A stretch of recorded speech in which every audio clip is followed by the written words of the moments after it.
네, 안녕하세요. 반갑습니다. 여러분들과 3개월 동안 경영조직론을 함께 공부할 김유미 노무사라고 합니다.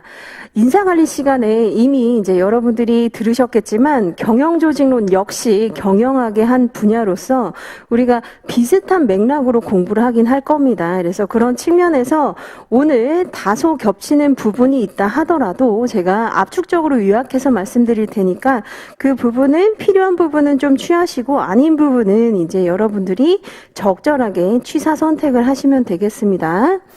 자, 우선은 이제 제 강사 소개는 아마 인사관리 시간에 들으셨을 겁니다. 그래서 제가 동일하게 말씀드리기보다는 그 말씀을 좀 드리고 싶어요. 여러분들이 이제 합격하시게 되면 30기 노무사가 되는 겁니다. 그래서 저와 10년 차이가 나게 되는데 제가 그동안 거의 강의를 9년, 10년을 하게 되면서 많이 축적된 노하우로 여러분들에게 최대한 도움을 드릴 수 있도록 노력을 하겠다. 이렇게 이제 말씀을 드립니다. 결국은 믿고 따라오시면 된다. 이렇게 생각을 하시면 되겠습니다.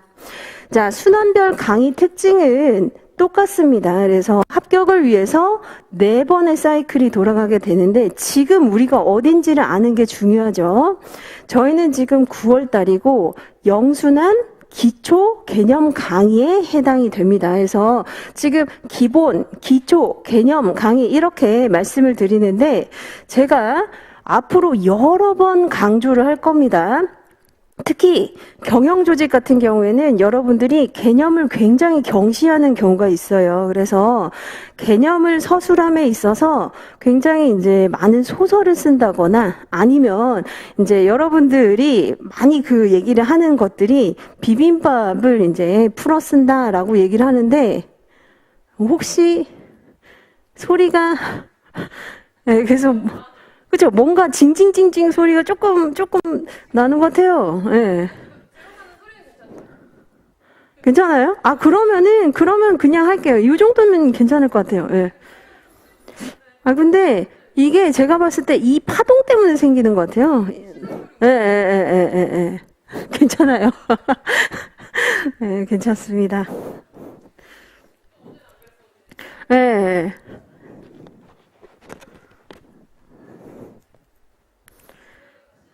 네, 할게요. 네, 안녕하세요. 반갑습니다. 저는 여러분과 3개월 동안 경영조직론을 같이 공부할 김유미 노무사입니다. 다시 한번 반갑습니다.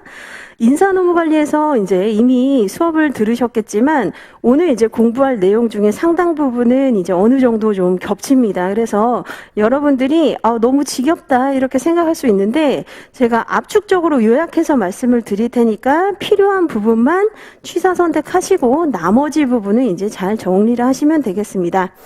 자, 우선은 이제 강사 소개라고 되어 있는데 인사노무관리론과 마찬가지로 동일하게 제가 말씀을 드리는 것보다는 요런 말씀을 드리고 싶어요. 제가 이제 20회 공인노무사 시험을 합격했습니다. 여러분들 같은 경우에는 이번에 합격하시게 되면 30기가 되는 것이죠. 그래서 그런 측면에서 거의 10년 동안 이제 제가 계속 문제를 분석하고 파악을 해왔는데 그만큼 많은 지식과 노하우와 전문성이 축적되었기 때문에 믿고 따라오시면 된다. 이렇게 말씀을 드리고 싶습니다. 자, 순환별 강의 특징을 한번 보시면 이미 이제 설명회 그리고 인사노무관리론 설명회에서도 제가 말씀드린 듯이 2차 시험 합격을 위해선 4번의 사이클이 돌아가게 되는데 지금 우리가 어디에 와 있는지를 아는 것이 굉장히 중요합니다. 지금 저희는 9월 달에 영순환 강의가 지금 시작이 되는 것이고 기본, 기초, 개념 강의가 여기에 해당이 됩니다. 제가 특히 강조드리고 싶은 것이 개념의 중요성입니다. 물론 이제 여러분들이 노동법이나 행정쟁송 같은 경우에는 법전이 주어지죠. 그래서 개념에 있어서 소설을 쓸 확률은 낮습니다. 그런데 인사노무관리론이나 아니면 이제 경영조직론에서 제가 답안지를 직접 채점을 해보면 많은 분들이 소설을 쓰세요. 그래서 계속 길어지죠. 다시 말해, 그리하여, 다시 정리하면, 즉, 자, 이 얘기는 뭐냐면 오히려 머릿속에서 정리가 되지 않고 소설이기 때문에 계속 부연 설명이 길어지는 겁니다. 그래서 다른 것은 차치하고서라도 여러분들이 꼭 영순한 때 잡으셔야 되는 것은 개념이다. 이렇게 말씀드립니다. 물론 이제 경영조직 이론이 학자의 실증 연구를 기반으로 한 내용들이 많기 때문에 아무래도 이제 개념을 공부하는 게 쉽지는 않아요. 그런데 결국은 2차 쓰기 시험의 핵심은 반복입니다. 반복을 통해서 특히 근거, 어떤 학자가 얘기를 했었던 그 키워드, 핵심적인 문장, 단어 이런 것들을 계속 반복하시면은 충분히 괜찮은 답안지를 쓰시리라 생각합니다. 그래서 여기에서 이제 보시는 것처럼 주말반, 평일반 이렇게 나눌 수 있고 지금 저희는 주말반이죠. 그래서 주말반 교과서가 이렇게 2개로 구성이 됩니다. 경영조직론은 사실 이제 공부할 분량이 굉장히 많아요. 그래서 미시조직론이라고 할 수 있는 개인의 행동 그리고 2 이상의 개인이 상호작용하면서 이제 팀이나 집단을 구성하게 될 때 공부하는 이 조직행동 연구가 있는 것이고 이거보다 이제 조금 더 거시적으로 나아가서 조직 구조는 어떠한지 이론은 어떠한지 조직 구조 설계를 어떻게 해야 되는지 이런 것들을 다루는 조직 이론과 설계 이렇게 2가지 책으로 공부를 하게 될 겁니다.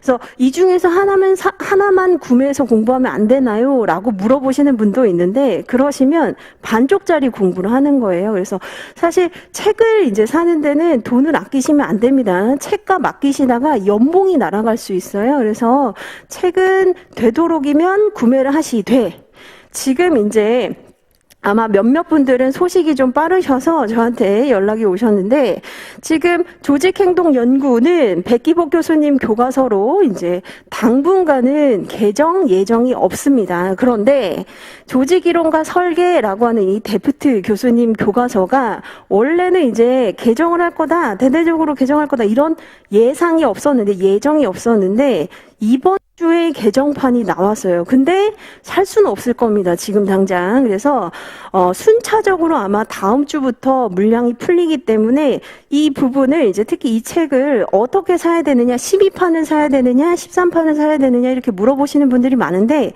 만일 아직 사지 않으셨다면 좀 기다리셨다가 13판을 사시고 나는 미리 읽어보려고 이미 구매했다라고 하시는 분들은 걱정하지 않으셔도 됩니다.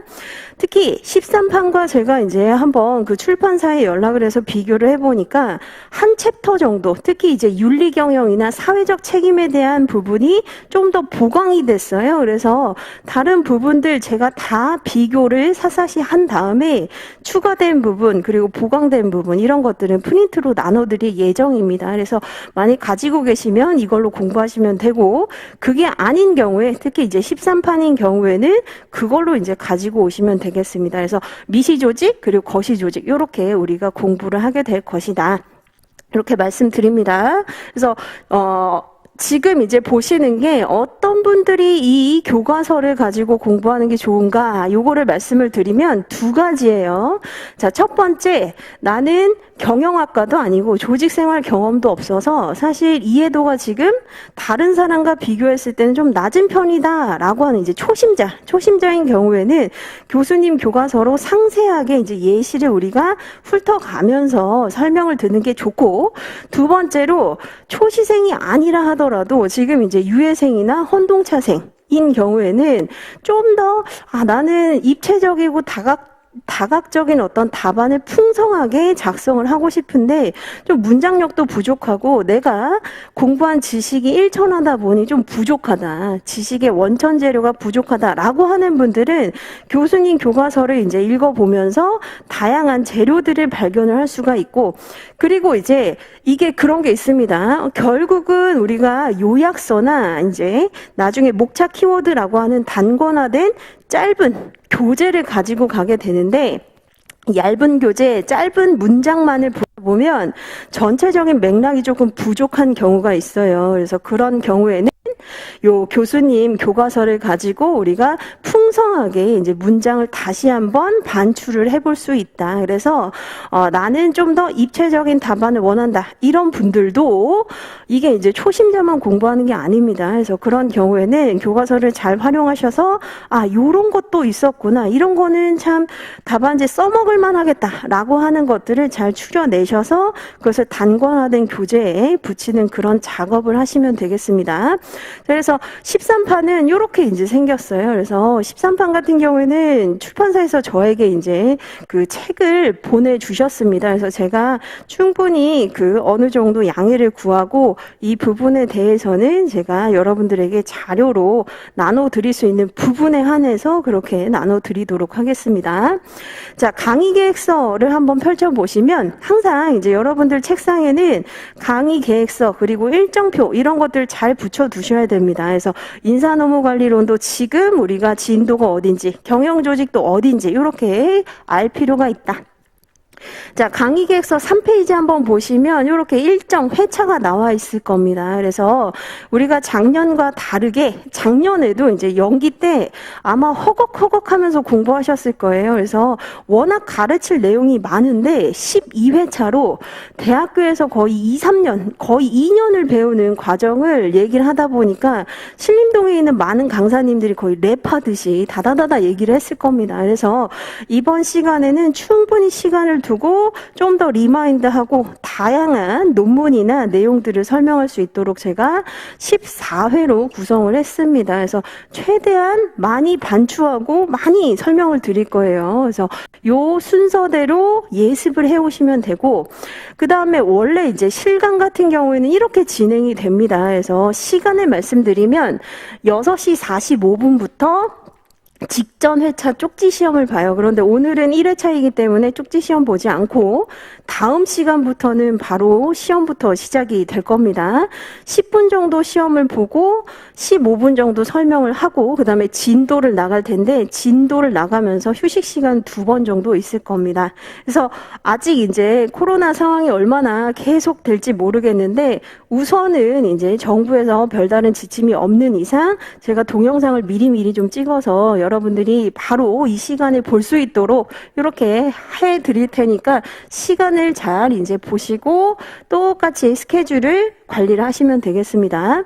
자, 그 다음에 이제 오리엔테이션 자료 오늘 나눠드린 게 있을 겁니다. 그래서 자료 1이라고 되어 있는데 이걸 이제 같이 보시되 아마 인사노무관리론 수업을 들으신 분들은 또 저 이야기구나. 벌써 이제 아마 아실 겁니다. 그래서 제가 똑같은 얘기를 해드리기보다는 요약해서 핵심만 말씀드리도록 하겠습니다. 자, 우선 일반적인 지식 축적의 메커니즘 이거 이제 아시겠죠, 그렇죠? 그래서 첫 번째로 우선은 정보를 알아야 돼요. 정보와 지식이 축적이 돼야 된다. 그리고 나서 응용이고 그 다음이 창의성입니다. 자, 그런데 자, 우리 경영조직 시험에서 다행히도 창의적인 답안은 요구하지는 않는 편이에요. 물론 인사관리 같은 경우에는 실용학문이기 때문에 우리가 배운 걸 가지고 이런 상황에선 이렇게 하는 게 나는 맞다고 생각한다. 그 논거는 이렇다. 근거는 이렇다. 이게 가능합니다. 창의적인 답안이 어느 정도는 가능할 수 있지만 경영조직은 기업의 실증 데이터를 기반으로 해서 실증 연구라고 합니다. 이것을. 그래서 실증 연구를 기반으로 해서 어떤 학자가 이러한 조사와 연구를 했는데 이렇게 나타났다. 사실 이걸 배우는 것이기 때문에 크리에이션까지는 가지 않아요. 그래서 대다수는 이제 어느 정도 지식 축적만으로도 풀 수 있는 게 있고 여기에서 좀 더 나아가서 최근에 이제 문제가 조금 어려워지고 있는데 그게 응용에서 끝난다. 이렇게 보시면 됩니다. 그래서 너무 어렵게 생각하실 필요 없다. 자, 그 다음에 여기에서 이겁니다. 3번 한번 보시면 알고 있다는 것과 그 다음에 알고 있는 느낌은 다르다라고 해서 요즘에 뭐 많은 유튜버 그리고 이제 특히 공부하는 사람들 뿐만 아니라 공부하는 이제 여러 가지 책들을 읽어보면 메타인지가 중요하다고 얘기를 하죠. 메타인지가 뭐냐면 객관적으로 내가 알고 있는 것과 모르는 것을 인지할 수 있는 능력이 중요하다는 거예요. 근데 많은 사람들이 여러분들이 공부를 하다 보면 알고 있다는 느낌을 받는다는 겁니다. 근데 그거는 알고 있는 것과는 다르다. 그래서 특히 경영조직이 그렇습니다. 들으면 되게 재밌어요. 그리고 오늘 이제 수업 들어보시면 아시겠지만 심리학적인 부분, 그리고 이제 사회학적인 부분, 인류학적인 부분, 이런 것들이 가미되어 있기 때문에 아, 맞아. 아, 그랬었지. 내가 아르바이트 할 때 그 점장이 맞아. 그랬어서 이게 다 이해는 되지만 막상 그 부분에 대해서 설명을 한번 해보라고 하면 입도 뻥끗 못하는 경우가 많습니다. 그래서 여기 이제 알고 있다고 생각하는 거, 그리고 알고 있는 느낌을 구분을 하시기 바랍니다. 그래서 제가 항상 강조드리는 게 백지복습이잖아요. 그래서 공부를 하시고 아, 좋은 공부였다가 아니라 책을 덮은 다음에 내가 그 개념을 좀 알고 있는지 떠듬떠듬이라도 그렇게 이제 체크를 해보시기 바랍니다. 자, 그 다음에 여기 공부 방법은 동일합니다. 그래서 6번을 보시면 우선은 이제 정독을 하실 필요가 있어요. 그래서 정독 같은 경우에는 예습은 그냥 소설책처럼 이런 게 있구나 스르르 이렇게 이제 느낌만 느끼고 오시면 되고, 본 강의 때 제가 이제 시각할 수 있는 자료를 최대한 많이 구성을 해서 드려요. 그 이유가 사람이 너무 글만 보면 글을 이제 이해하고 받아들이는데 어느 정도 이제 업무 로드가 생겨요. 그래서 제가 사진처럼 이제 여러분들이 뭔가를 기억한다면 그걸 가지고 스토리를 얘기를 할 수 있거든요. 그래서 최대한 많은 제가 시각 자료뿐만 아니라 술술 넘어갈 수 있는 자료, 이런 것들을 잘 구성을 해왔으니까 이거를 활용하셔서 정독하는 데 도움이 돼야 됩니다. 그래서 수업 시간에 이제 굉장히 집중하셔가지고 그걸 듣고, 그 다음에 복습이 굉장히 중요합니다. 경영조직 역시 복습이 중요하고, 뭐가 중요하다고요? 개념이 중요합니다. 영순한 때는 다른 거 다 필요 없어요. 개념입니다, 개념. 제가 이제 내년에 그 답안지를 채점을 할 텐데 말리는 경우를 많이 봐요. 우선 개념이 안 되죠. 그러면 스스로도 자신이 없고, 그러다 보니까 그 다음에 나와야 될 내용들이 순차적으로 밀리고 계속 이제 자신 없는 게 보입니다. 그런데 개념 자체를 깔끔하게 쓰는 경우에는 우선 자신감이 있고 전문성이 있어 보이기 때문에 긍정적인 고정관념을 갖게 돼요. 그래서 개념을 우선은 탄탄하게 정독, 복습을 꼭 하시고, 자, 그 다음에 아까 제가 메타인지 얘기 드렸었잖아요. 책을 덮고 우선은 내가 정말 알고 있는지, 예를 들면 오늘 태도를 공부했다. 태도가 뭔지 알고 있나? 이거를 한번 써보세요. 드문드문 목차 또는 키워드를 써보시면 됩니다. 자, 그 다음에 이제 생각을 컴퓨터의 폴더로 정리하듯이, 태도라고 하는 것은 개인의 행동에 영향을 미치는 변수이기 때문에 개인 수준에서, 즉 미시 조직에서 우리가 다루는 것이었구나, 이렇게 정리를 해보시면 되겠습니다. 그래서 이러한 이제 과정을 잘 거치시면 된다. 자, 그 다음에 영순환의 최종 산출물은 개념, 그리고 이해, 맥락을 이해하는 것입니다. 다만 이게 이제 공부 방법이 좀 달라요. 뭐냐면 인사노무관리랑 경영조직을 제가 단적으로 좀 비교를 해드리면, 인사노무관리는 우선은 거시적인 맥락을 볼 줄 알아야 됩니다. 그래서 사람을 우선은 확보를 해서 투자도 하고, 지금 일 잘하고 있는지, 잠재력이 있는지 평가도 하고, 그에 상응하는 보상도 주고, 계속 잘 보유할 수 있도록 동기부여도 하고, 어쩔 수 없이 이제 근로관계가 종료되는 경우에는 어떻게 해야 되는지, 이런 일련의 맥락을 이해하고 있어야 돼요. 그래서 조금 전체를 유기적으로 파악을 해야 되는데, 자, 경영조직 같은 경우에는 우리가 배우는 변수들이 굉장히 많아요. 굉장히 이제 많은 그 하나의 변수를 이으려고 하는 분들이 있습니다. 그래서 예를 들면 태도가 행동에 영향을 미치는 건 맞아요. 그러나 우리가 배우는 가치관, 태도, 동기부여, 지각, 다양성, 이런 것들을 일렬로 세우려고 하는 분들이 있습니다. 그렇게 하는 거 아닙니다. 왜냐하면 그 영역은 우리의 영역이 아니라 교수님들의 영역이에요. 그래서 배우는 것을 이제 경영조직은 벽돌 깨부수듯이 하나씩 그냥 격파한다. 미적으로 하나씩 공부하고 넘어간다. 이렇게 생각하시면 되고, 이것을 전체를 반드시 아울러서 유기적으로 이을 필요는 없습니다. 그래서 물론 중간중간 이제 연계가 된 부분, 그런 부분 제가 말씀드릴 거예요. 그런데 처음부터 그렇게 일렬로 줄 세우기, 이거는 필요 없다 말씀드립니다. 그래서 인사는 유기적으로, 경조는 미시적으로 벽돌 깨기처럼 이렇게 공부를 하시면 되겠습니다. 자, 그 다음에 경영조직 공부의 핵심, 이거는 이제 인사노무 관리와 좀 다른 부분입니다. 결국 반복이에요. 반복이고 살붙이기입니다. 살붙이기. 자, 그래서 아까 제가 뭐라고 예시를 들었냐면 태도라고 하는 것은 원래 그 개념이 특정 대상이 있어야 됩니다. 그래서 특정 대상은 어떤 것이 있냐면 물건이 될 수도 있고 사람이 될 수도 있어요. 아니면 사건이 될 수도 있습니다. 특정 대상에 대해서 가지는 호흡, 불호의 선유 경향, 이거를 우리가 태도라고 얘기를 하는데 이대로 우리가 다 암기하고 외울 수는 없어요. 근데 선유 경향이라고 하는 것은 나의 태도의 위치를 미리 마음에 지레 짐작해서 이제 두겠다는 겁니다. 그러니까 좋아하든지 아니면 싫어하든지 내 마음의 위치를 두겠다는 거예요. 그래서 우선은 선유 경향이구나. 좋아하거나 싫어하는 경향을 얘기한다. 호, 불호의 경향. 요렇게 공부를 했다면 그 다음에 이제 살붙이기는 뭐라고요? 대상이 있구나. 그래서 대상에 대해서 가지는 선유 경향, 호, 불호의 경향. 이런 식으로 살을 계속 붙여 나가시되 그래서 이제 나선형 공부라고 되어 있는데 이렇게 이제 공부를 하시는 거예요. 처음에는 뭐 그런 얘기도 있잖아요. 시작은 미약하나 끝은 창대하리라. 이런 것처럼 처음에는 정말 단초 몇 개로 공부를 합니다. 그러다가 점점 살을 붙여 나가면서 마지막에는 계속 그 살을 가지고 얘기를 할 수 있도록 그렇게 하는 것들이 필요하다. 그리고 이제 공부를 하실 때 좀 졸리실 수 있어요. 왜냐하면 이게 이제 많은 뭐 학문들이 접목되다 보니까 이제 졸리실 수는 있는데 수업 시간에 어떤 학자가 아니면 어떤 이론이 라고 얘기하면 그때는 깨셔야 됩니다. 그래서 다른 것들은 그냥 이렇게 들을 수 있는데 누가 페스팅거가 아니면 어떤 사람이 뭐 밀튼 로키치가 라고 이렇게 얘기를 하면 그 학자의 어떤 주장 내용이 이제 메인 내용인지를 여러분들이 꼭 아셔야 돼요. 그래서 우리 시험이 이제 매년 누가 뭐라고 얘기했는지 말해라 이렇게 나오지는 않지만 거의 답은 정해져 있습니다. 그래서 그 답이 정해져 있는 것은 교수님 맘대로 내는 게 아니라 선행 연구, 실증 연구를 기반으로 내는 것이거든요. 그래서 그런 측면에서 어떤 학자가 뭐라고 얘기했는지는 꼭 기억을 하고 계셔야 되는 거예요. 그래서 학자의 내용을 나선형으로 살 붙여가듯이 공부를 하면 된다. 이렇게 생각하시면 되겠습니다.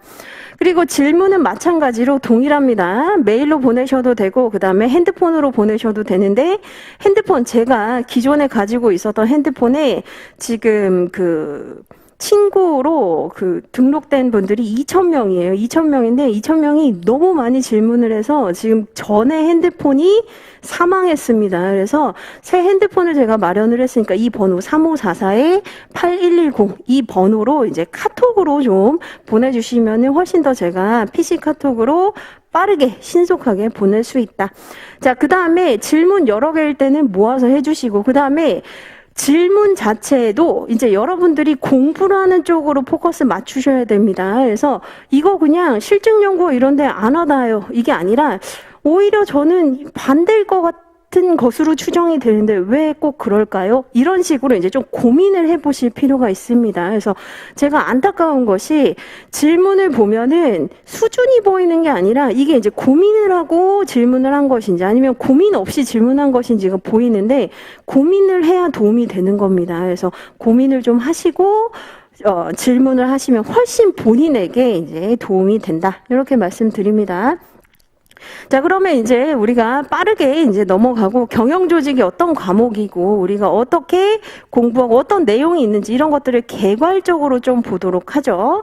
자, 제가 앞으로 칠판에 이렇게 세모난 모형을 그리는 거는 기업을 형상화했다. 이렇게 생각을 하시면 됩니다. 기업이다. 이렇게 생각을 하시면 돼요. 자, 경영조직에서 뭘 배우느냐? 우리 책에 조직, 행동, 연구 이 책에 이제 목차를 한번 펼쳐보세요. 목차를 한번 펼쳐보시면 처음에 1부가 이제 개요라고 해서 나와 있는데 이 개요 파트에 조직은 무엇인지, 경영은 무엇인지 이런 것들을 이제 우리가 공부를 하는 겁니다. 자, 조직이라고 하는 것은 영문으로 어떻게 되죠? organization이라고 얘기하잖아요. 이것은 얼가농이라고 하는 어원에서 우리가 의미를 찾아볼 수 있습니다.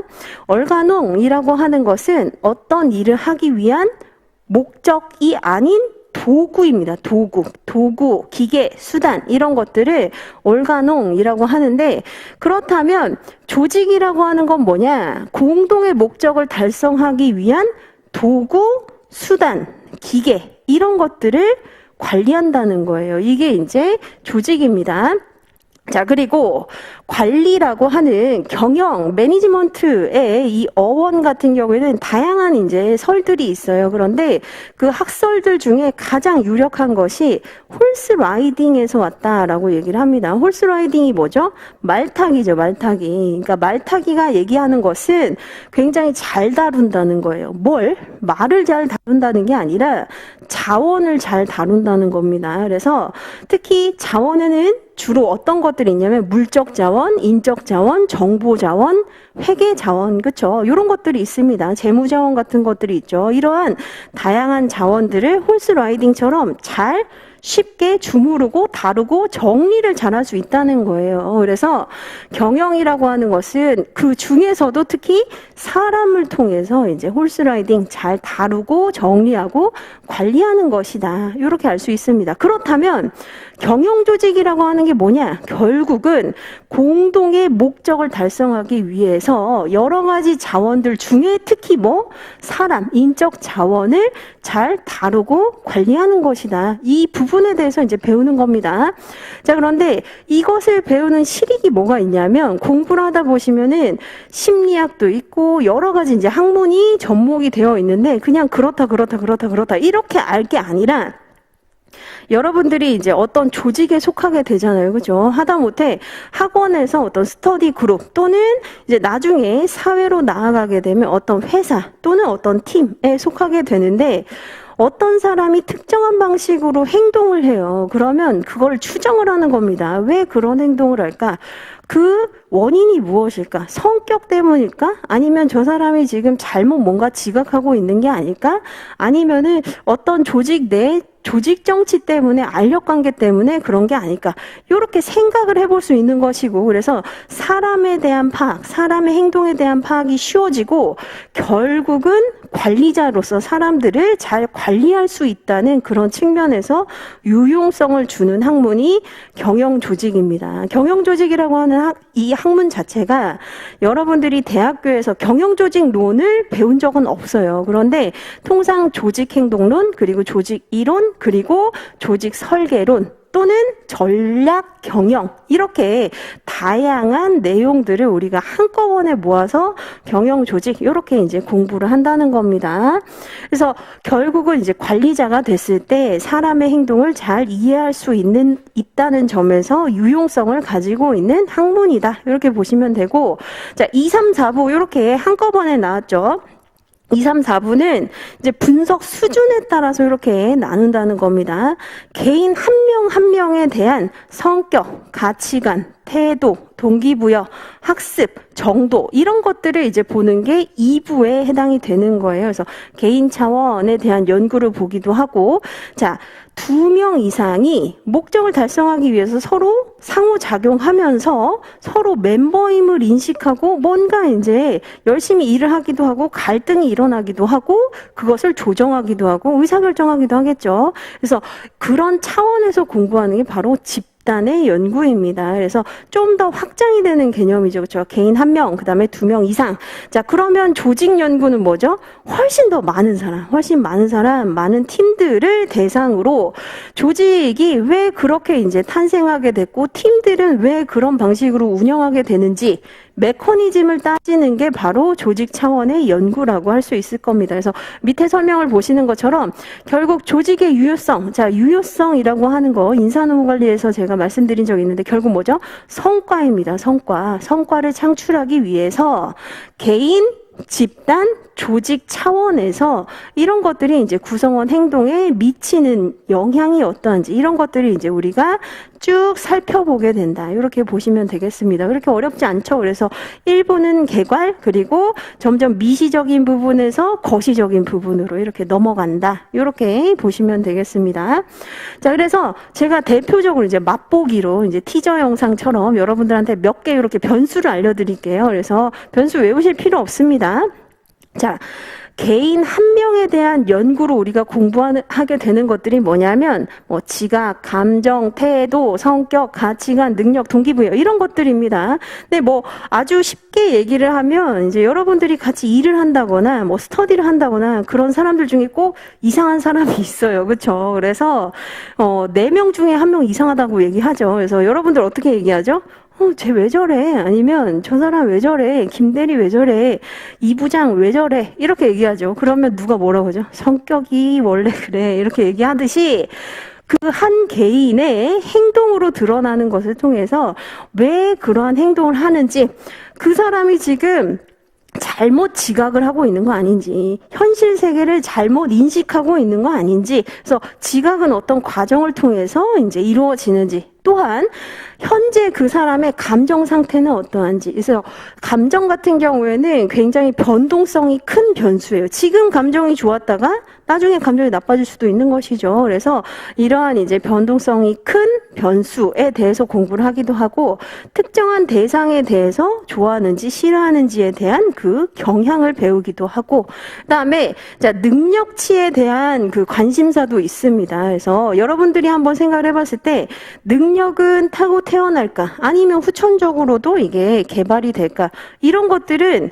여러분들뿐만 아니라 조직의 관리자의 입장에서 큰 관심사예요. 그래서 많이 타고 태어난다 이렇게 본다면 채용을 잘해야 되겠죠. 선발 자체를 굉장히 선별적으로 해야 될 겁니다. 그런데 그게 아니라 어느 정도 이제 기본기가 된다면 후천적으로 충분히 개발할 수 있다라고 보는 입장이라면 적정한 인재를 뽑아서 투자를 많이 할 겁니다. 자, 그다음에 성격. 최근에 이제 여러분들 많이 들어본 것 중에 MBTI 이런 것들 있죠. 그렇죠? 그래서 제가 그 얘기도 어디서 들었었는데 요즘에 메뉴판에 MBTI에 따른 커피 추천 이런 것도 있다고 얘기를 하더라고요. 그래서 성격에 따라서 어떤 양식으로 이제 양태로 행동하게 되는지 이런 것들도 이제 살펴보게 되고, 자, 그다음에 사실 핵심적인 것은 동기부여입니다. 그래서 우리가 이제 개인 파트에서 넘어야 될 산이 있어요. 그게 이제 동기부여입니다. 동기부여는 정말 유수의 많은 학자들이 끊임없이 연구를 해오고 있고, 그 연구에 정말 스펙트럼도 이제 대단하지만 그 깊이도 엄청납니다. 그래서 동기부여라고 하는 게 뭐고, 어떻게 해야 이제 계속 뭔가 끊임없이 의지를 가지고 목적 달성을 위해서 추구할 수 있게 만들어줄 수 있을까? 이건 이제 계속 모든 관리자뿐만 아니라 실무자 그리고 교수님들의 관심사항입니다. 그래서 동기부여에 대해서 이제 공부를 하기도 한다.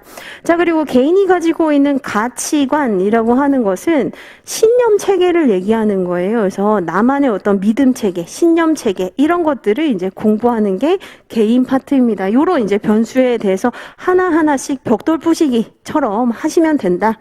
자, 그다음에 집단 차원입니다. 집단은 아까 뭐라고 했었죠? 2명 이상이 상호 작용을 하면서 목적 달성을 위해서 이제 어떠한 메커니즘, 과정이 일어나게 되는데, 자, 2명 이상이 있으면 뭐가 일어나죠? 갈등이 일어납니다. 이해관계의 대립이 일어난다는 거예요. 서로 생각하는 바가 다르기 때문에 이해관계가 달라서 갈등이 발생하기도 하고, 갈등을 잘 해결할 수 있는 방법 중에 하나가 협상이라는 거예요. 그래서 그런 얘기도 있죠. 세상에 성공하는 사람은 아까 능력이 출중한 사람이 아니라 협상을 잘하는 사람이다. 이렇게 이제 얘기를 하기도 합니다. 자, 뿐만 아니라 2사람 이상이 있다 보니까 서로 간의 감정, 의견 이런 것들 교류해야 되겠죠. 그게 커뮤니케이션, 의사소통입니다. 뿐만 아니라 2 이상의 어떤 팀이나 집단이 구성이 되어 있을 때 그들 간의 권력관계, 힘의 배분 관계는 다르다고 볼 수 있습니다. 그래서 권력은 결국은 의존성을 만들게 되는 것이죠. 그래서 이러한 부분, 자, 뿐만 아니라, 자, 집단 파트에서 여러분들이 넘어야 될 산이 또 한 번 나옵니다. 그게 바로 리더십입니다. 리더십은 이제 공부하시다가 보면 네버엔딩 스토리예요. 그래서, 동기부여 드디어 이제 넘었다. 그런데 쭉 이제 잔잔한 이런 것들 공부하시다가 또 한 번 이제 고비가 옵니다. 그게 이제 리더십이다. 자, 리더십은 결국 직속 상사 또는 그 집단의 권력을 가장 많이 가지고 있는 사람이 목적을 달성할 수 있도록 이끌어주는 게 필요하죠. 그렇죠? 구체적으로 그리고 적당한 난이도가 있는 과업을 통해서 계속 열정을 계속 투여하면서 이끌어주는 게 필요합니다. 이게 이제 중간 관리자 그리고 조직 상층부에 있는 경우에 필요한 게 특히 리더십이라고 볼 수 있는 것들이죠. 그래서 이런 부분을 이제 우리가 집단 차원에서 공부하게 될 거다. 재밌죠, 그렇죠?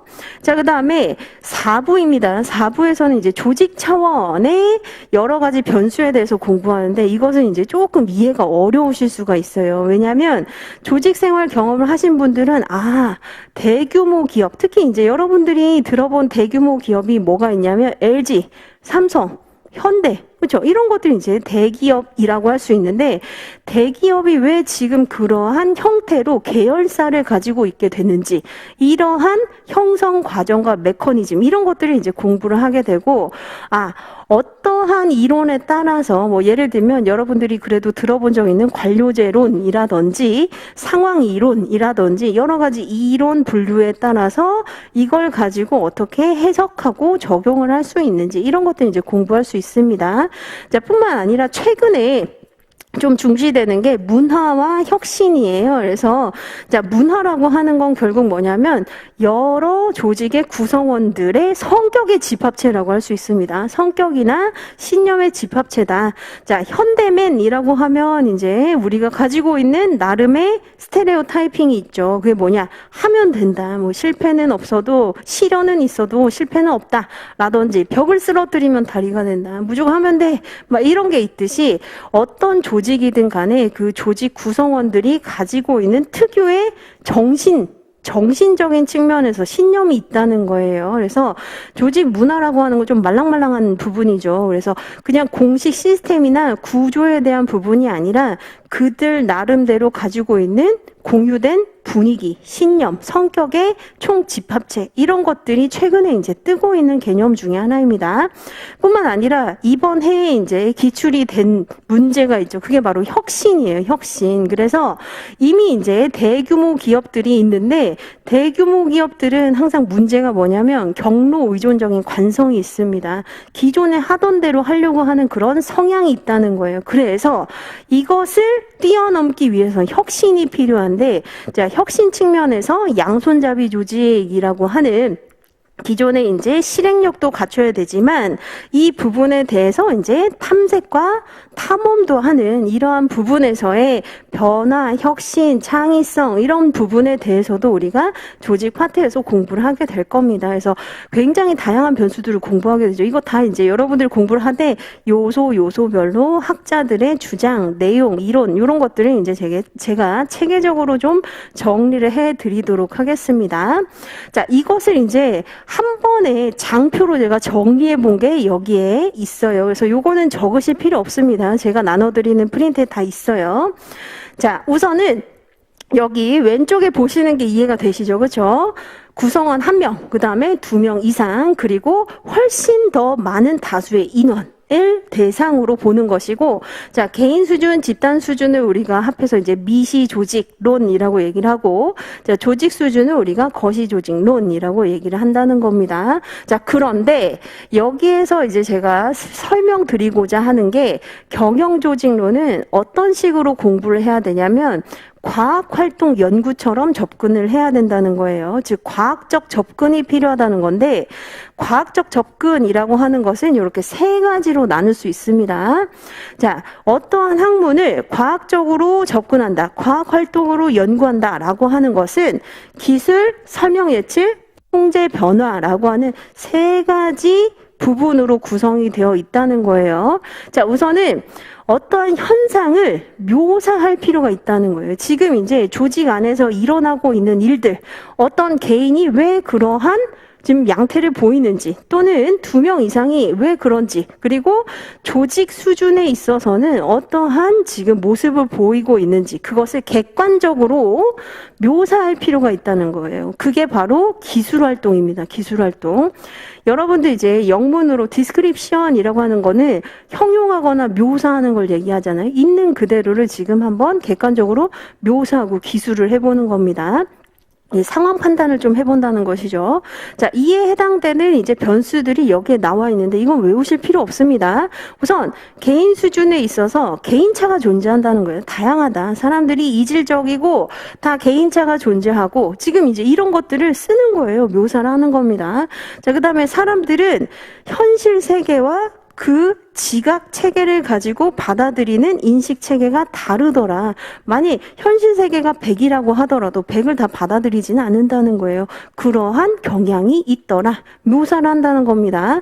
자, 그다음에 집단, 팀이라고 하는 이론적인 구분을 이제 우리가 묘사를 하면서 이 부분에 대해서 인식을 하고 이해를 할 수 있게 됩니다.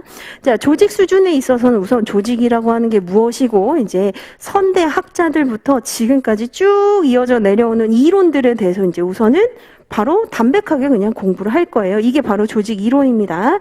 자, 그 다음에 조직 구조의 이해와 설계라고 하는 게 있는데 이건 뭐냐면 자, 조직 구조와 이제 특히 개인 수준, 집단 수준을 한번 비교를 해보면 자, 개인 수준에 있어서는 한 집 안에 첫째 아들이랑 둘째 아들이 있어요. 근데 다르다는 거예요. 다양성. 그리고 첫째 아들과 둘째 아들이 서로 받아들이는 현실 세계가 다르다는 겁니다. 그리고 그 중에서도 이제 집단이 있을 수도 있고 좀 더 이제 상호작용을 통한 시너지를 추구하는 팀이 있을 수도 있는데 뭐 가족 구성원이 굉장히 많다면 나름대로의 이제 팀이 존재할 수도 있죠. 근데 조직 구조의 이해와 설계라고 하는 것은 지금 집의 모양과 형태는 어떠하며 화장실 위치는 어디에 있고 안방은 어디에 지금 설계가 되어 있는데 서로 이러한 구조에 따라서 커뮤니케이션은 원활한지 그리고 그들 간의 이제 밀접도, 접촉도, 친밀도 이런 것들은 어떠한지 이런 것들을 시스템적인 측면에서 살펴보고자 하는 게 구조의 이해와 설계입니다. 그래서 지금 조직이 이제 알맞게 설계가 되어 있는지 아닌지 이런 것들 이제 묘사하는 파트가 여기에 해당이 된다. 그리고 아까 제가 말씀드렸듯이 구성원들의 성격의 집합체, 신념의 집합체라고 할 수 있는 정신 부분에 대한 문화, 그리고 윤리, 그리고 기업의 사회적 책임이라고 할 수 있는 Corporate Social Responsibility라고 하는 CSR, 이런 부분을 담백하게 이제 묘사를 하고, 자, 그 다음에 설명 예측을 하기도 합니다. 설명 예측 활동이라고 하는 것은 가장 중요한 게 인과관계를 살펴본다는 거예요. 인과관계. 인과관계는 뭐냐면 원인과 결과를 살펴본다는 겁니다. 우선은 있는 것들을 통해서 어떠한 원인과 그것으로 인해서 어떠한 반응을 이끌어내게 되는지를 살펴보는 변수들이 대표적으로 여기 있다는 거예요. 그래서 성격이 그래서 뭐 성격이 이상해서 아니면 자 태도가 지금 뭔가 싫어하는 어떤 선유 경향이 있어서 또는 동기부여 수준이 낮아서 그래서 성과가 낮다. 이렇게 이제 추정을 해본다는 거예요. 그리고 자 갈등의 상황이 지금 많아서 또는 협상 기술이 부족해서 또는 인파워먼트가 잘 되어 있지 않아서 이런 것들을 가지고 공부를 하게 되는데 다만 조직 수준에서는 이 인과관계를 추정하기가 좀 어렵습니다. 왜냐하면 굉장히 많은 요소들이 상호 복합적으로 작용하기 때문에 인과관계를 여기에서 다루고 있지는 않아요. 그래서 여기에는 이제 공란이다 이렇게 보시면 되고 자, 세 번째로 이제 통제 변화가 있습니다. 제가 여기서 설명드릴게요. 통제 변화라고 하는 것은 지금까지 있는 현상을 기술하고 그 다음에 인과관계를 봤는데 만일 바람직하지 못해요. 그럴 경우에는 어떻게 하느냐? 이것을 바람직한 방향, 조직이 원하는 방향으로 체인지, 변화시킬 수 있도록 여러 가지 변수들을 통해서 우리가 작업을 한번 해볼 수 있다는 거예요. 그게 이제 학습을 시킨다. 그래서 영구적인 어떤 행동 변화가 나타날 수 있도록 지속적으로 반복적인 훈련, 경험 이런 것들을 주는 학습을 한다든지 아니면 커뮤니케이션을 원활하게 해준다거나 아니면 상사가 좀 더 이제 강하게 어떤 리더십을 발휘해서 이끈다거나 또는 변화와 개발을 통해서 이제 거시적인 측면에서의 혁신을 추구한다거나 이러한 활동을 통해서 우리가 경영 조직을 완전하게 과학적으로 이해를 할 수 있다는 겁니다. 이거 외우실 필요 전혀 없습니다. 제가 아까 뭐라고 했었죠? 이걸 막 한 번에 다 일렬로 정렬을 시키려고 하는 경향이 있는데 필요 없다. 그런 것들은 학자들이 하는 겁니다. 그래서 우리는 각각의 변수가 이거는 지금 설명하는 거구나. 자, 이거는 인과관계를 파악하기 위한 거구나. 자, 이거는 뭔가 지금 상태가 불만족스러웠을 때 바람직한 방향으로 이동시키려고 하는 거구나. 라고 하는 것만 이해하시고 이제 그 다음에 공부를 하시면 되겠습니다. 자, 그런 측면에서 이제 1장의 조직행동의 기초, 요거 이제 바로 진도를 들어갈 텐데, 사실 조직행동의 기초는 정말 아주 중요하지는 않아요. 그래서 제가 뭘로 이제 비유를 좀 드냐면, 여러분들이 수학의 정석 세대가 아닌가요? 저는 이제 정석 세대인데, 수학의 정석 공부하면 어떻죠? 집합만 그냥 시커멓잖아요. 그렇죠? 그래서 나중에 맨 마지막에 나오는 지수 로고 이런 거는 손도 안 대죠. 그렇게 하시면 안 됩니다. 그래서 여기만 계속 새카맣게 이렇게 공부하시면 안 되고, 요 1부는 그냥 개괄이구나. 그러면 이제 중요한 게 그 다음부터입니다. 그래서 요거는 이제 조금 부담 없이 들으시고, 제가 이제 그 다음 부분까지 살짝 이렇게 이제 설명을 하고 저희 쉬도록 할게요.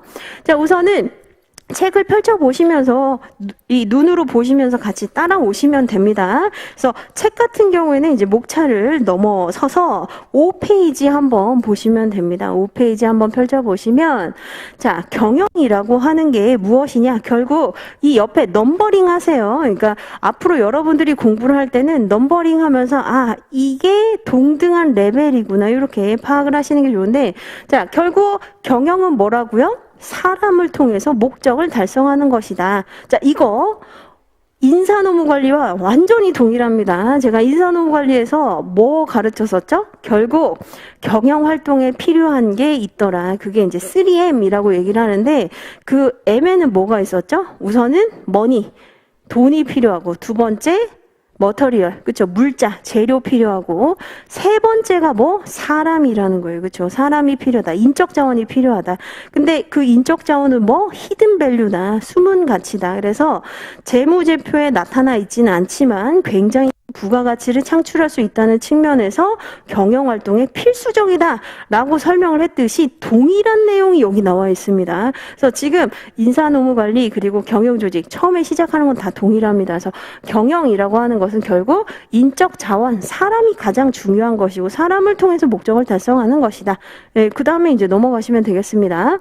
자, 그렇다면 이제 조직 생활을 통해서 얻을 수 있는 것들이 무엇이 있을까라고 한다면, 우선 여러분들이 만일 이제 어떤 조직 또는 어떤 팀 어딘가 이제 들어가서 일을 하시겠죠. 그렇죠? 그렇다면 얻을 수 있는 건 우선 뭐죠? 가장 근본적으로 의식주를 좀 해결할 수 있는 부분. 그렇죠? 그래서 경제적인 안정뿐만 아니라 소속의 욕구도 사람은 굉장히 강합니다. 그렇죠? 그래서 여러분들이 계속 스터디하면서 밥터디 무슨 스터디 이런 거 하는 게 뭐죠? 자꾸 교류하고 싶은데 너무 이제 고립되니까 그런 거잖아요. 그래서 사람은 다른 사람과 상호작용하면서 계속 내 의견도 나누고 싶고 어딘가 그 울타리 안에 소속되고자 하는 게 본능이라는 거예요. 그래서 소속의 욕구, 사회적 욕구도 있습니다.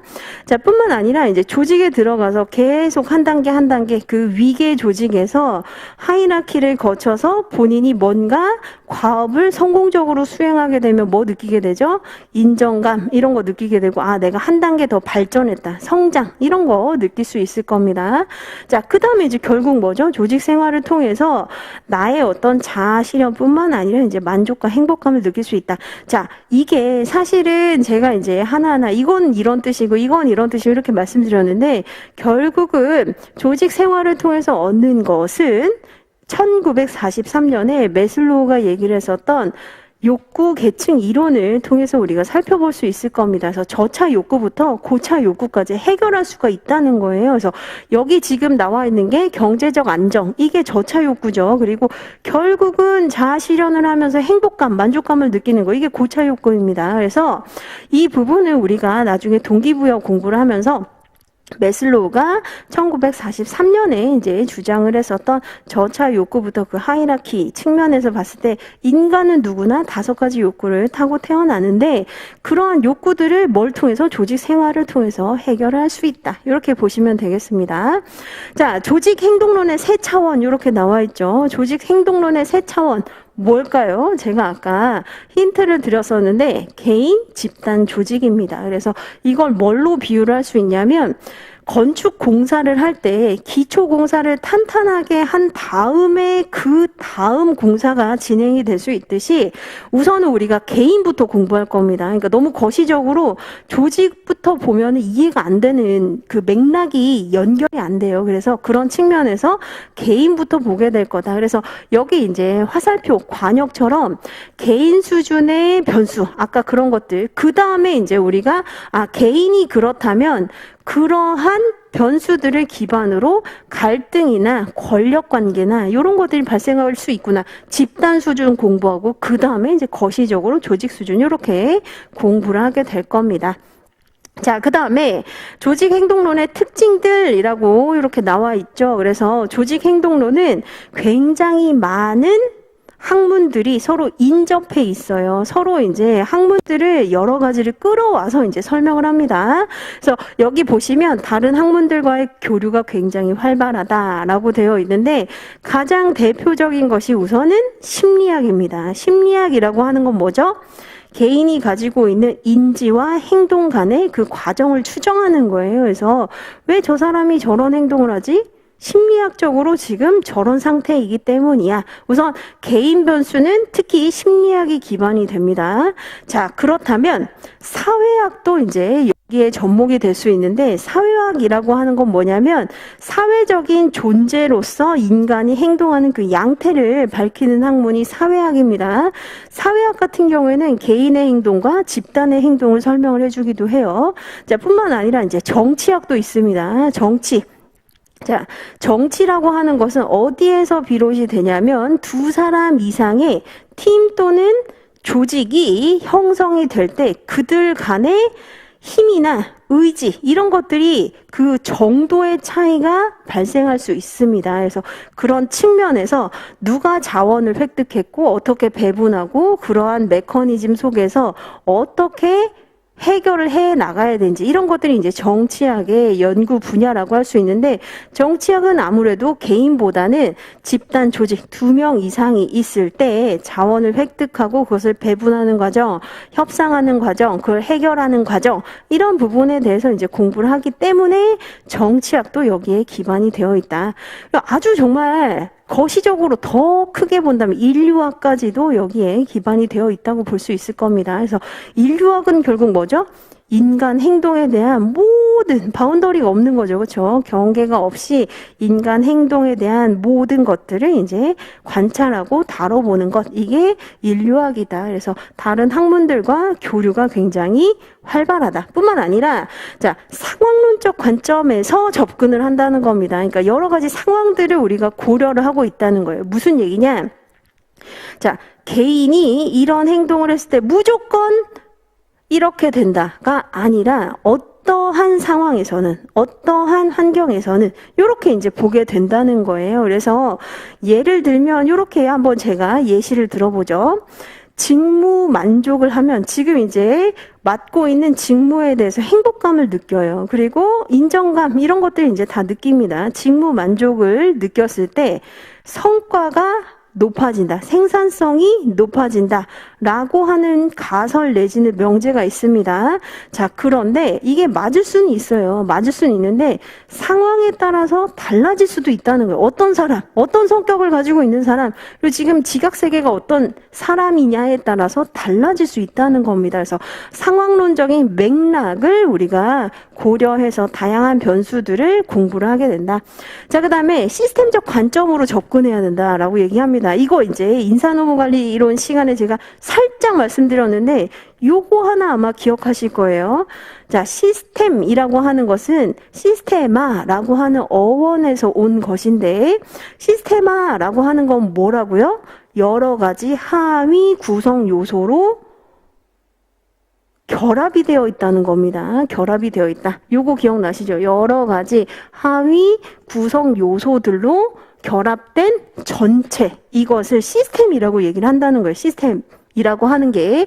자, 그렇다면 시스템적 관점으로 조직 행동론을 공부를 해야 된다라고 하는 건 뭐냐? 지금 다양한 변수들이 있잖아요. 다양한 변수들이 있지만 결국은 전체를 보자는 겁니다. 전체가 중요해요. 그래서 하나하나를 미시적, 국소적으로 볼 게 아니라 이러한 것들이 물론 상호 유기적인 영향은 미치겠지만 전체를 봐야 된다는 거예요. 전체. 그래서 시스템적인 측면에서 우리가 접근해야 된다라고 하는 건 뭐라고요? 전체를 봐야 된다고요. 근데 물론 그 전체라고 해서 중간에 있는 이러한 여러 가지 하위 구성 요소들을 경시하는 것은 아닙니다. 서로 유기적으로 작용하는 것은 어느 정도 인정하는 전제하에 전체를 봐야 된다. 그래서 조직행동론은 이제 전체를 보게 된다. 이렇게 이 말씀을 드립니다. 자, 그 다음에 한국 기업들의 관리 방식. 자, 이건 이제 이런 트렌드가 있다는 거예요. 아쉬운 부분도 있고, 그래서 우리가 이거 강조해야 된다라고 하는 부분도 있다는 겁니다. 자, 최근에 창의성이 중시되고 있대요. 자, 창의성. 굉장히 이제 중요한 특이급 변수 중에 하나이기도 합니다. 그 이유는 자, 우리나라가 이제 더 이상 제조업 기반의 산업 구조라기보다는 뭔가 남들이 생각해내지 못하는 굉장히 참신하고 혁신적인 서비스 이런 것들로 이제 살아남아야 돼요. 그래서 결국 제조업은 뭐죠? 원가를 낮춰서 경쟁력을 이제 유지하기가 너무 어려워졌단 말이에요. 그래서 이제 제가 신문을 보니까 현대차 같은 경우에 현대차 한 대를 팔면은 최종 순수 마진이 1%가 남는다고 하더라고요. 그래서 예를 들면 4천만 원짜리 차면은 40만 원이 남는다는 겁니다. 이게 이제 결국 완성차, 제조차의 한계라는 거예요. 그런 측면에서 이제 제조업보다는 뭔가 창의성이 있는 독특한 뭔가. 자, 여러분들 이제 뭐 알고 있죠? 아이폰 같은 것들. 그런 거 마진율이 굉장히 높다고 얘기하잖아요. 그래서 최근에는 창의성이 중시된다. 그래서 요런 트렌드가 있고. 자, 그 다음에 우리나라는 안타깝게도 수직적인 조직 문화가 존재한다는 거예요. 그래서 수직적 조직 문화라고 하는 것은 이제 경직되어 있다는 겁니다. 위계 조직이 굉장히 단단하고 견고하게 형성이 되어 있어서 자, 윗사람이 뭐라고 했을 때 그 밑에서 아니요? 라고 말을 못한다는 거예요. 못하겠죠. 그렇죠? 모두가 예스라고 할 때 나 혼자 아니요 라고 하면 잘리는 겁니다. 그렇죠? 그래서 근데 우리나라는 이러한 경향이 있다. 그래서 책에 보시면 뭐라고 이제 소개가 되어 있냐면 그래서 대기업에서도 지금 시험적으로 여러 가지 이제 문제 해결을 위해서 새로운 문화가 도입이 되고 있는데 뭐 예를 들면 제가 이제 삼성에 강의를 가도 그렇게 이제 부릅니다. 무조건 이제 직급 이런 거 없이 과장, 부장 이런 것을 붙이지 않고 프로라고 붙여요. 김프로, 2프로, 박프로, 최프로 이렇게 부릅니다. 그래서 아무래도 직급 체계를 모른다면 좀 더 이제 자유롭게 의논을 할 수 있겠죠. 그 다음에 어떤 그룹 같은 경우에는 뭐뭐님, CJ 같은 경우에는 뭐뭐님이라고 부릅니다. 김유미님 이렇게 부른다는 거죠. 뿐만 아니라 뭐 김매, 이매, 매니저 이렇게 부르고 있다. 그러니까 한마디로 우리나라의 조직 문화가 아직은 위계 서열에 따라서 경직되어 있는 이러한 아쉬운 부분이 있다. 자, 그 다음에 최근에 윤리경영 굉장히 중요하다라고 했었는데 결국은 그 13판의 데프트 교수님 교과서에도 보강이 된 부분이 이겁니다.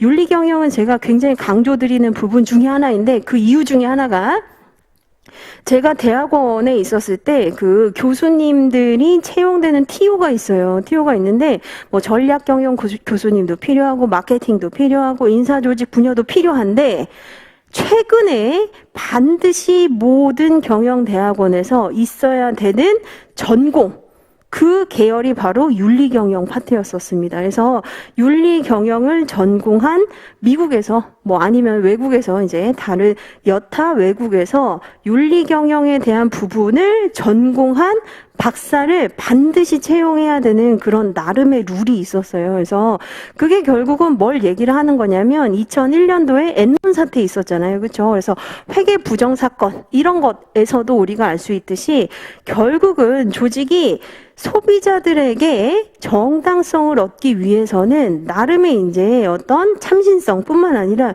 윤리적인 어떤 신념과 철학, 가치를 가지고 운영을 해야 된다는 것으로, 사실 윤리 경영은 우리가 나중에 조직 문화 파트에서도 배우지만 리더십 중에 진정성 리더십에서 배우기도 합니다. 진정성 리더십은 뭐냐면 너 자신을 알라라고 하는 리더십인데, 뭐야 그 리더십이야 이렇게 생각할 수 있어요. 근데 여기서 너 자신을 알라라고 하는 너가 누구냐면 조직의 상층부를 꼬집어서 얘기를 하는 거예요. 그러니까 조직의 상층부가 조직의 실무진들한테 지시, 명령, 통제만 할 게 아니라 스스로가 정말 제대로 된 운영을 하고 있는지 알 필요가 있다는 겁니다. 그래서 진정성 리더십도 사실은 2000년대에 이제 많이 연구가 됐는데 그 이유가 윤리 경영 때문입니다. 그래서 조직의 상층부부터 진정성을 가지고 솔선수범해라 라고 하는 측면에서 우리가 알 수 있다. 자, 그 다음에 뭐 지금 코로나 때문에 그렇기도 하지만 스마트워크, 이것도 이제 최근에 뜨고 있는 개념 중에 하나예요. 이건 인사관리에서 더 이제 자세하게 배울 겁니다.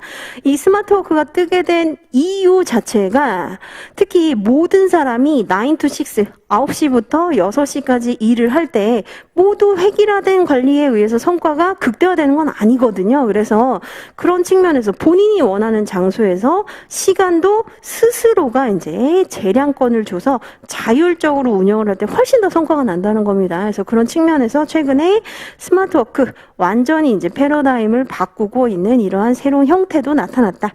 자, 그 다음에 다양성 관리입니다. 다양성이라고 하는 거 아까 뭐라고 했었죠? 개인차. 를 말을 하고 구성원들이 가지고 있는 이질성을 얘기를 합니다. 헤테로제니티를 얘기를 하는 거예요. 그래서 모두 이제 동일한 사람들이 아니기 때문에 이러한 획일적인 관리보다는 다양성, 개인차를 존중하는 관리를 할 필요가 있다. 이렇게 얘기를 하는 겁니다. 그렇게 어렵진 않으시죠?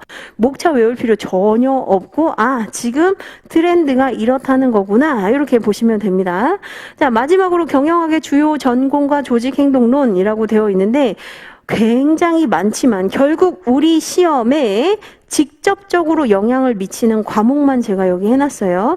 자, 조직행동론 있습니다. 조직행동론. 은 대학교에서 통상 2학년 1학기 때 배워요. 그래서 2학년 1학기 때 아까 뭐라고요? 개인 수준, 집단 수준에서 왜 그런 행동을 하는지 이런 것들 배웁니다.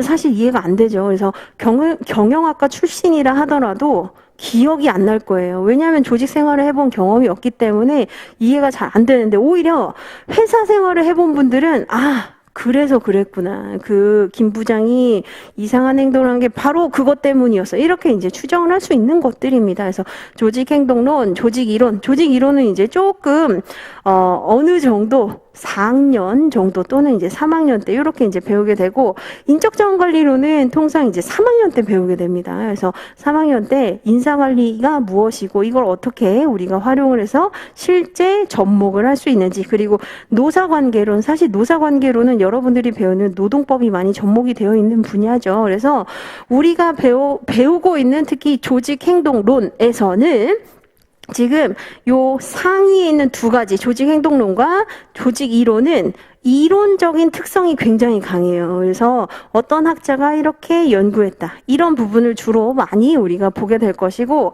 자, 뒤에 있는 이 인적자원관리론 그리고 노사관계론이라고 하는 것은 실용적인 특성이 강합니다. 그래서 우리가 배운 걸 가지고 어떻게 요리조리 적용을 해볼 수 있을지를 공부를 하는 것이다. 이렇게 보시면 되겠습니다. 자, 그래서 우리가 요거 하나만, 변수 하나만 좀 공부를 하고 쉬도록 합시다. 개인 차원 연구 이제 2부로 들어가게 될 겁니다. 2부 한번 펼쳐보시면, 자, 2장에 이제 능력, 태도, 가치관이 나와요. 지금 우리가 어디를 지금 훑고 지나가고 있는지를 제가 오른쪽 상단에다 이렇게 표시를 할 테니까 이거구나 이해를 하시면 되는데, 자, 우선은 제가 요거 말씀드려요. 인사관리와 동일하게 먼저 매핑을 좀 한번 해봅시다. 뭐냐면, 자, 능력, 태도, 가치관 다 개인을 뭔가 설명하는 변수 중에 하나인데 그냥 일률적으로 나열을 하면 의미가 없어요. 그래서 자, 많은 학자들이 그나마 정리를 좀 해본 게 이렇다는 겁니다.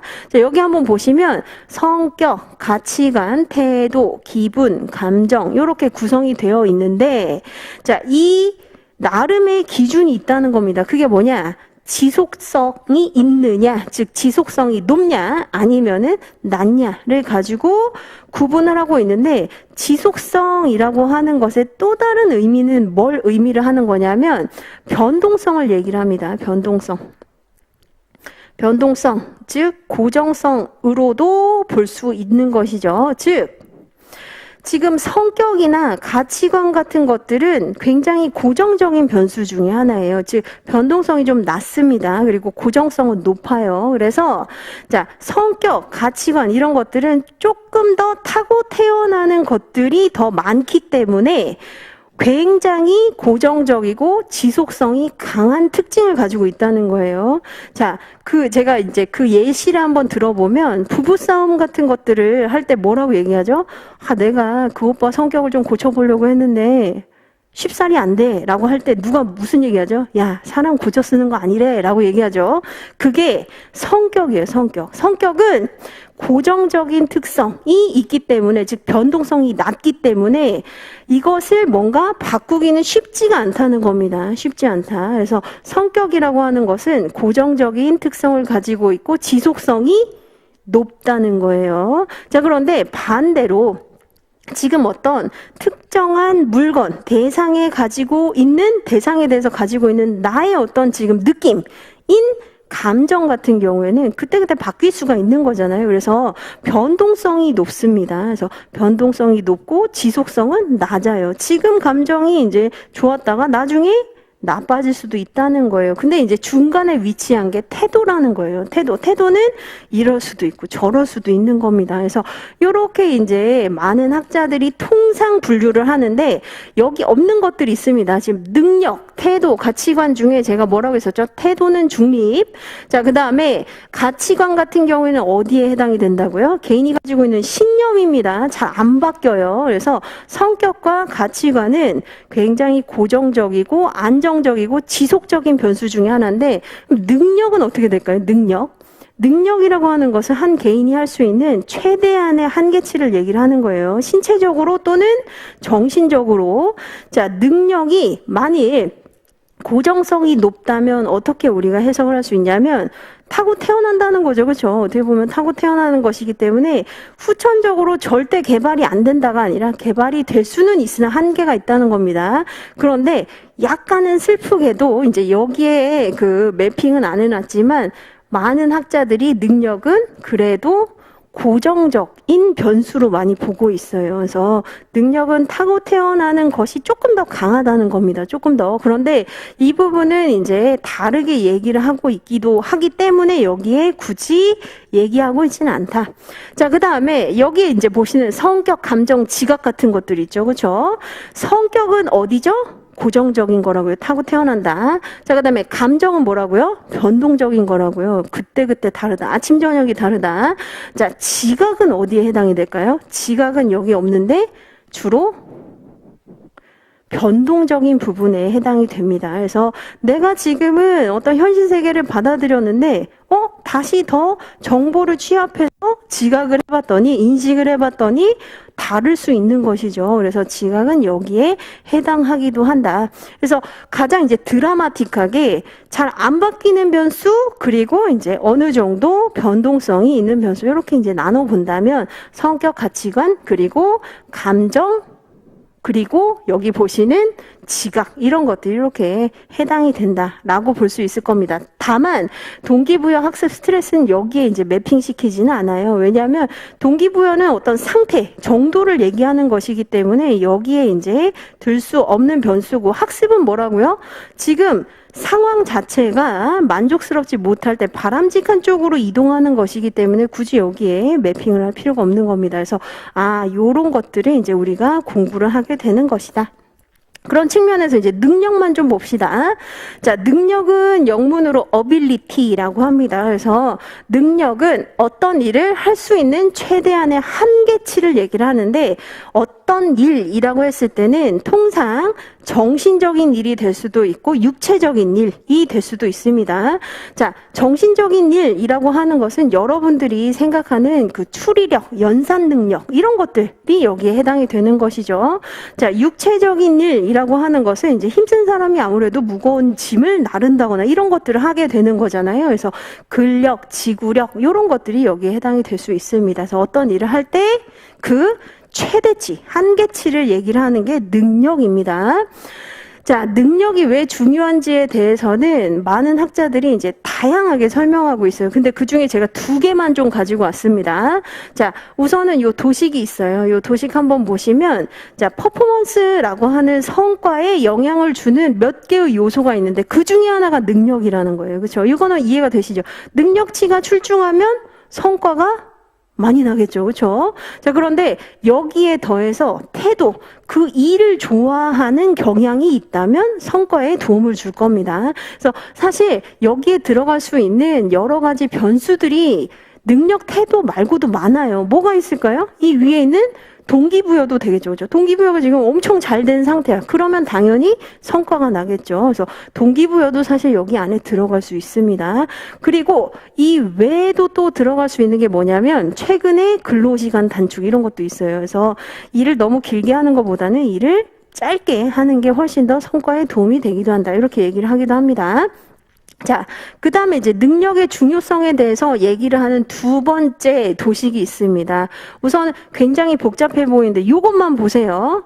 자, 노력을 하면 성과가 나죠. 그렇죠? 여러분들이 지금 열심히 하루에 난 그래도 8시간 공부할 거야.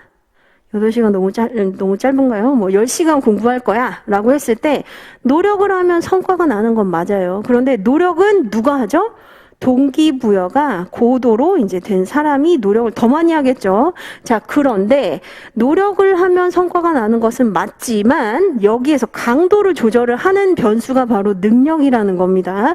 즉, 능력이 있는 사람이 노력을 했을 때 성과가 더 많이 나겠죠. 그렇죠? 그래서 능력이라고 하는 게 물론 성과로 연결이 되기도 하지만 또 다른 측면에서 봤을 때 노력치가 성과에 이어지는 이러한 인과관계에 있어서 능력은 그 강도를 더 강하게 만들어주는 조절 변수가 될 수 있다는 겁니다. 자, 여기서 이제 여러분들이 알아두셔야 될 개념이 있어요. 제가 프린트에 다 설명을 해놨는데 조절 변수라고 하는 마더레이터를 아셔야 됩니다. 자, 인과관계라고 하는 것은 원인과 결과를 다루는 관계입니다. 자, 여기에서 이제 인과관계 아주 심플하게 보면 노력을 많이 하면 성과가 난다. 이게 원인, 이게 결과죠. 그렇죠? 그래서 이걸 우리가 뭐라고 부르냐면 독립변수, 종속변수라고 부릅니다. 자, 독립변수는 그 후에 나오는 반응을 결정하는 변수예요. 그리고 종속변수는 앞에 있는 여러 가지 원인에 따라서 후행적인 결과가 결정된다는 겁니다. 그런데 조절 변수는 통상 이렇게 표현을 해요. 중간에 이제 개입을 하는 요 화살표 있죠. 그래서 마더레이터라고 하는 것은 그 강도를 다르게 만들어줄 수도 있다는 거예요. 그래서 이 독립변수, 종속변수의 관계 안에 있어서 그 어떤 변수가 개입됨에 따라 강도를 더 강하게 또는 약하게 만들어줄 수 있는 변수를 우리가 조절 변수라고 합니다. 그래서 조절을 한다, 아니요, 조절을 하는 변수다 이렇게 생각하시면 안 되고, 자, 조절을 하는데 강도를 조절한다는 거예요. 노력을 했을 때 성과가 나는 건 맞다. 그러나 능력치가 있다면, 즉 정신적, 육체적인 한계치가 굉장히 높다면 같은 노력을 해도 성과가 더 크게 나타난다는 거죠. 그렇죠? 강도를 더 강하게 만들어준다는 겁니다. 이걸 우리가 조절 변수라고 얘기를 한다. 자, 그 다음에 여기 보시는 이제 네이처와 널처라고 되어 있는데 이런 이제 논란이 있다는 거예요. 네이처는 뭐죠? 타고 태어난다는 겁니다. 널처는 뭐죠? 후천적으로 개발할 수 있다는 거예요. 그래서 자, 능력치는 타고 태어나는 것일까? 아니면 후천적으로 개발을 할 수 있는 것일까? 라고 하는 논의가 존재하는데 이거는 뭐가 맞다 아니다의 문제라기보다는 사실 대다수의 학자가 어느 정도는 타고 태어나기도 한다. 그러나 그렇다고 해서 100% 타고 태어나는 게 아니라 후천적으로 개발을 할 필요도 있다. 이렇게 본다는 겁니다. 사실 타고 태어난다 이러면은 지금 우리가 뭐 공부할 필요가 없죠. 그렇죠? 이미 태어난 대로 그냥 사는 겁니다. 카르마대로 사는 거죠. 그래서 올리버 헉슬리의 멋진 신세계라고 하는 책을 보면은 타고 태어난 대로 그냥 살게 되는 그러한 과정, 되게 무서운 과정이죠. 그걸 이제 담고 있는데 우리가 이제 조직 행동론에서 봤을 때는 능력치는 어느 정도 타고 태어나는 부분도 있는 건 맞지만 그러나 후천적으로 개발을 할 수도 있다. 이렇게 본다는 거예요. 자, 그런 측면에서 이걸 우리가 좀 볼 필요가 있습니다. 능력과 관련된 파생 변수가 있어요. 이거 굉장히 중요한 변수입니다. 그래서 역량이라고 하는 변수를 여러분들이 오늘 공부한 것 중에 꼭 아셔야 되는 거예요. 역량. 역량은 영문으로 competency라고 합니다. competency. 역량은 그 개념이 어떻게 되냐면 업무 성과를 탁월하게 내는 고성과자. 그러니까 적당히 잘 일을 하는 게 아니라 아주 일을 잘하는 사람이어야 돼요. 아주 일을 잘하는 고성과자들에게 관찰되는 심리적, 행동적 특징을 우리가 역량이라고 합니다. 한번 예를 한번 들어보죠.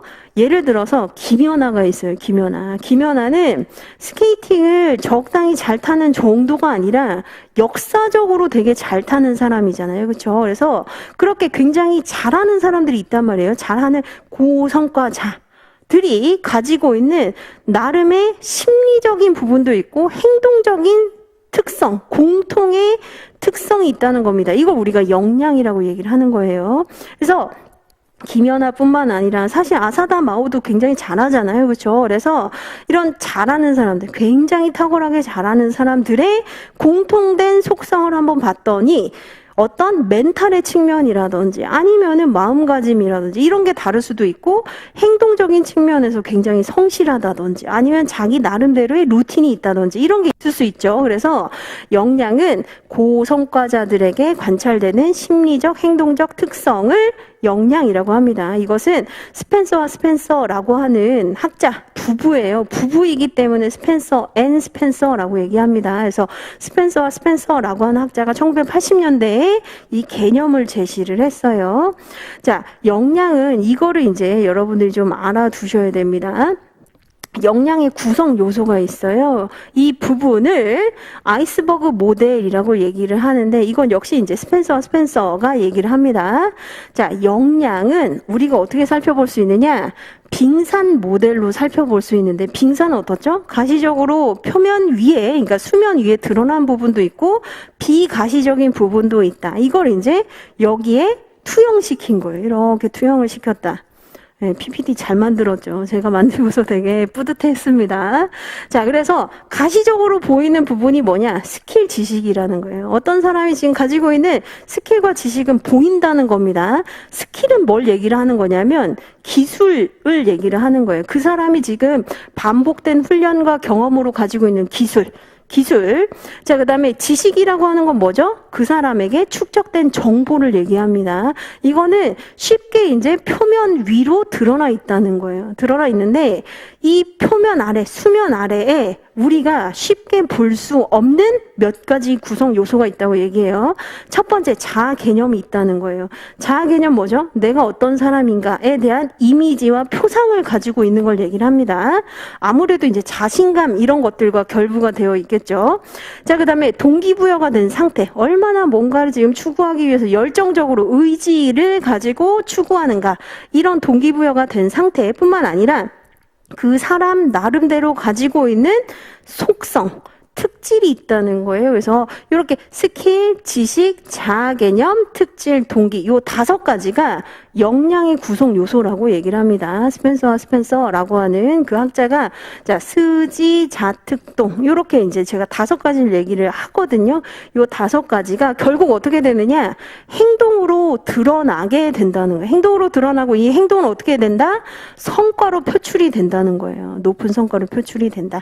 그래서 요런 이제 역량의 구성 요소를 활용을 해서 우리가 조직 관리를 할 수 있다는 겁니다. 그래서 어떤 사람이 역량이 있어? 라고 얘기를 할 때 굉장히 추상적인 얘기죠. 그런데 고성과자들이 가지고 있는 특징을 가지고 있어? 라고 물어본다는 거예요. 그래서 여러분들이 요거는 조금 외워두실 필요가 있습니다. 이따 제가 책을 통해서 말씀을 드릴게요. 이게 이제 역량이다. 자, 그 다음에 관리자의 능력 분류가 있습니다. 갑자기 이제 관리자의 능력이 왜 나오느냐? 능력치라 하더라도 일반적인 구성원과 정말 조직의 상층부에 있는 관리층의 능력은 다르다는 거죠. 그래서 관리층의 능력이 굉장히 이제 중요하다. 뭐에? 조직의 성패를 가르기 때문에. 그래서 관리층의 능력을 구분하는 연구가 있었는데, 카치입니다. 카치. 굉장히 이제 이렇게 엄하게 생기신 분이에요. 엄하게 생기신 분들이 너무 많죠. 자, 카츠가 이렇게 이제 관리층을 3가지로 구분을 합니다. 완전한 탑 오브 탑층과 밑에 이제 슈퍼바이저리라고 하는 하위 경영층 이렇게 이제 구분을 하는데 최고, 중간, 하위로 구분을 했을 때 관리층이 각각 가지고 있어야 되는 능력과 기술이 다르다는 거예요. 잘 들으세요. 카츠는 뭐라고 얘기했느냐? 관리층이라 하더라도 관리층은 3가지로 구분을 할 수 있고 각각의 관리층이 보유해야 되는 기술과 능력이 다 다르다는 겁니다. 자, 우선 최고 경영층은 어떤 능력과 기술이 필요하다고 얘기를 하냐면 컨셉추얼 스킬이 필요하다고 얘기해요. 컨셉은 뭐죠? 개념이에요. 개념적인 기술과 능력이 필요하다. 자, 이거는 다시 말해서 어떤 능력이 필요하냐면 조직에 완전히 꼭대기층에 있는 사람 같은 경우에는 전략을 수립한다거나 M&A를 한다거나 이런 이제 의사결정을 할 수 있어야 돼요. 그런 측면에서 복잡한 환경에서 전략적인 판단을 할 수 있는 개념화 능력이 필요하다는 겁니다. 그래서 복잡하고 추상적인 환경에서 그것을 단순하게 그리고 그것을 정보를 모아서 의사결정을 할 수 있는 능력, 이런 능력을 우리가 개념적 자질이라고 얘기를 합니다. 자, 그 다음에 하위 경영층을 한번 보죠. 하위 경영층은 어디에 맞닿아 있냐면 실무진들이랑 맞닿아 있어요. 그래서 실무진들을 잘 지시 통제하려면은 아무래도 실무 지식을 알고 있어야 되죠. 그래서 테크니컬 스킬이 필요하다는 거예요. 전문적인 지식이 필요하다. 자, 예를 한번 들어보죠. 여러분들이 그 재무팀 과장이에요. 과장 정도 되면은 이제 과장이나 부장 정도 되면 하위 경영층이라고 볼 수 있겠죠. 그래서 자, 실무진, 특히 이제 대리급 아니면은 뭐 다른 어떤 주인급이 와서 저 재무제표 이거 지금 잘못됐는데 어디가 잘못됐는지 모르겠어요. 라고 했는데 지금 그 사람이 나도 모르겠어 라고 하면 안 되겠죠. 그렇죠? 그러니까 전문적 자질은 실무적인 어떤 일을 해결할 수 있는 능력이 필요하다는 겁니다. 자, 그다음에 중간 경영층을 한번 보시면 인간관계 자질이 필요하다라고 되어 있는데 그 이유는 탑층과 실무진들의 고충을 서로 교류하면서 빨리 문제 해결을 해줘야 돼요. 그래서 자, 실무진들은 이제 동기부여도 시키고 그 다음에 하위 경영층에게 지시도 잘 하면서 위에서 지금 지시 통제 명령한 것을 스무스하게 알려줘야 되겠죠. 그래서 교류를 할 수 있는 사회적인 기술이 중요하다는 겁니다. 그래서 인간관계 자질 중요한데 물론 중간 경영층에도 중요하긴 하지만 다른 경영층이라고 해서 중요하지 않다가 아닙니다. 그래서 여기서 이제 중요한 건 뭐냐? 최고 경영층은 개념적 자질이 가장 많이 중요하다는 거예요. 많이. 이것만 중요하다가 아닙니다. 자, 그 다음에 여기 지금 보는 테크니컬 스킬도 필요하긴 한데 조금 필요하다는 거예요. 그래서 우선은 알긴 알아야 되지만 가장 중요한 건 개념적 자질이다. 그 다음에 인간관계 능력 같은 경우에는 중간 정도. 자, 그 다음에 하위 경영층은 어떻게? 전문적인 어떤 그 전문 지식을 알고 있어야 되는 거예요. 이게 가장 많이 필요한 자질과 능력이다. 자, 그런데 뭔가 개념화 능력 써먹을 일이 그렇게 많지는 않겠죠. 근데 알아둘 필요는 있으니 이것은 이제 조금, 그 다음에 인간관계 능력은 중간, 이런 식으로 이제 해석을 할 수 있다는 겁니다. 그래서 이렇게 우리가 해석을 할 수 있다. 자, 그 다음에 이제 마지막입니다. 창의성이요. 아까 뭐라고 했었죠? 한국 기업들에게 지금 중요시되는 이슈 중에 하나가 창의성이다. 창의성. 그래서, 자, 창의성의 개념을 한번 보시면 정보나 지식을 독특한 방법으로 결합해서 참신하고 유용한 아이디어를 산출해내는 능력을 우리가 창의성이라고 얘기를 합니다. 자, 여기에서 우리가 좀 의미를 볼 게 있어요. 우선은 정보나 지식을 독특한 방법으로 조합한다고 했죠. 조합은 뭐죠? 결합을 시키는 것인데 이 결합을 하는 방법이 두 가지가 있습니다. 기존에 있는 지식들을 결합을 하든지 아니면 기존에 있는 것과 새로운 아이디어를 결합하는 방법이 있다는 거예요. 그래서 자, 창의성이 많은 분들이 이제 잘못 생각하는 것 중에 하나가 완전히 그냥 새로운 걸 어디에서 갑자기 그냥 얻어낸다 이렇게 생각하는데 그게 아니라 기존에 있는 방식을 결합을 하거나 아니면 기존에 있는 것과 새로운 걸 결합하는 방식. 이게 이제 첫 번째. 자, 그 다음에 두 번째로 그 어떠한 아이디어를 산출을 하는데 두 가지. 참신하고 유용하다는 거예요. 참신하다는 건 뭐냐면 새롭고 유용하다고 하는 것을 실생활에 정말 적용을 할 수 있다는 겁니다. 그래서 자, 결합을 해서 그게 새롭고 실생활에 쓸모있는 그런 아이디어를 산출해내는 능력을 우리가 창의성이라고 얘기를 한다는 것이죠. 자, 그래서 창의성과 관련해서는 사실 영문을 한번 보시면 이렇게 쓰기도 합니다. 창의성이라고 할 때는 creative personality라고 하기도 하고 창의력이라고 할 때는 ability라고 하기도 해요. 그래서 이것을 이제 크리티컬하게 구분할 필요는 없지만 우리가 연기니까 제가 설명을 드립니다. 자, 김영채라고 하는 연구자가 2007년 논문에서 뭐라고 얘기를 하냐면 창의성이라고 하는 것은 personality라고 하는 개념이 기반이 되어 있기 때문에 성격적인 측면이 좀 가미되어 있고 창의력이라고 하는 능력 을 의미를 하기도 한다. 그래서 여기에서 얘기하는 일반적으로 크리에이티비티라고 하는 창의성 또는 창의력이라고 하는 것은 성격적 측면 그리고 능력적인 측면을 모두 포괄하기도 한다. 이렇게 얘기를 합니다.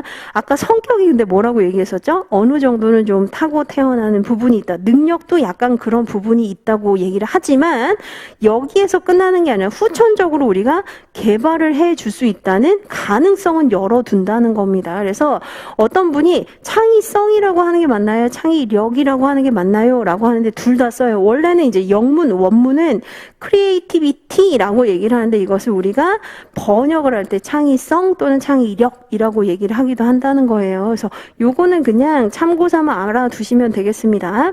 자, 중요한 건 이겁니다.